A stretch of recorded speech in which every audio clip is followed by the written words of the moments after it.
qui est en train de se passer est catastrophique. La valeur de l'euro est en train de s'effondrer. 1 euro est égal à 1 dollar. Ça n'était pas arrivé depuis 20 ans. Mais concrètement, qu'est-ce qui se passe? Il y a plusieurs facteurs qui expliquent cette baisse. La première chose, c'est la guerre en Ukraine qui instaure un climat de doute sur toute l'Europe. La deuxième chose, c'est l'impression massive de monnaie. Et ça diminue la rareté de l'euro et ça crée de l'inflation. Vous allez me dire, oui, mais les États-Unis sont dans la même situation. Oui, mais pas tout à fait. Contrairement à l'Europe, les États-Unis augmentent les taux d'intérêt. Donc, il y aura beaucoup moins de dollars qui sont injectés dans l'économie. Donc, le dollar devient plus rare que l'euro. Les investisseurs préfèrent donc le dollar. Je vais te faire une partie 2 pour t'expliquer l'impact concret que ça aura pour nous les Français et surtout combien de temps ça va durer. Tu veux pas rater cette vidéo, abonne-toi. Ce que préparent les banques via la Banque Centrale Européenne. Donc, le gouvernement de M. Sanchez supprimera les obstacles juridiques, écoutez bien, à la saisie des comptes bancaires en cas de crise. Le Conseil des ministres a approuvé le projet de loi visant la nécessité pour l'État de disposer des ressources nécessaires pour atténuer l'impact de nouvelles crises. Alors c'est bien emballé, hein, ça, le papier cadeau, ouais, le ruban.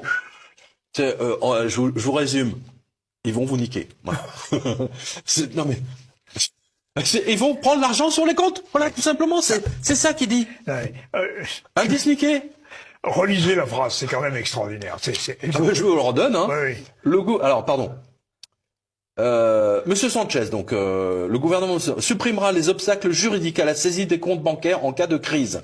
Le Conseil des ministres a approuvé le projet de loi visant la nécessité pour l'État de disposer des ressources. Lagarde prévoit un chaos financier pour les prochains mois. Notre chère directrice de la Banque Centrale Européenne s'est enfin rendu compte qu'une crise nous arrivait dessus à grande vitesse. Et à ton avis, que va faire Christine? Option numéro 1, continuer à accélérer l'augmentation des prix et donc réduire le pouvoir d'achat de tout le monde en continuant à imprimer de l'argent magique pour soutenir l'économie. Ou option numéro 2, suivre la politique de la Fed qui est d'augmenter les taux d'intérêt, de mettre fin à l'argent magique sorti de nulle part, d'augmenter ainsi la peur sur les marchés financiers, ce qui provoque une crise financière qui entraîne de nombreux plans de licenciement et donc la peur des consommateurs et donc une baisse généralisée de la consommation qui entraîne une récession. Situation très difficile pour Christine. Eh bien, elle a récemment annoncé qu'elle allait suivre la politique de ses amis américains. La BCE va remonter les taux d'intérêt pour la première fois depuis 11 ans pour tenter d'enrayer l'inflation qui a été provoquée par la politique monétaire des banques centrales elles-mêmes. Elle a aussi annoncé que leur modèle de prédiction avait échoué et que gérer la politique monétaire de la zone euro en ce moment relevait plus de l'art que de la science. Et étant donné qu'elle n'est pas particulièrement reconnue pour ses talents d'artiste, n'a plus qu'à espérer que la situation s'arrange d'elle-même. Mais bonne nouvelle,